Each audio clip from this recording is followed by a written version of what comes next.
গো গো গো গো করতেছে না? Original motor ঘুরতেছে কিন্তু যেটাতে রবার দিয়ে যেটাতে প্রিমিয়াম লাগানো হয় নাই। প্রিমিয়ামটা খোলো, তুলে দাও, ডোর সুইচ ধরেন, আবার ডোর সুইচ ধরেন। প্রিমিয়াম লাগানো হয় না, ডোর সুইচ ধরো।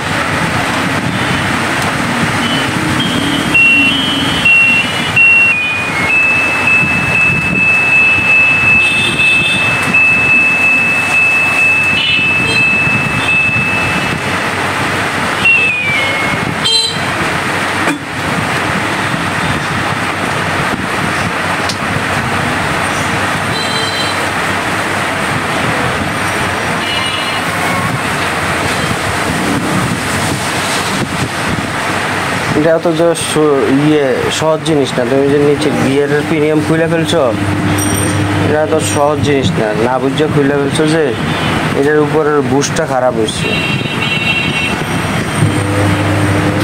বুঝছো? গিয়ার ঠিক করে লাগাও।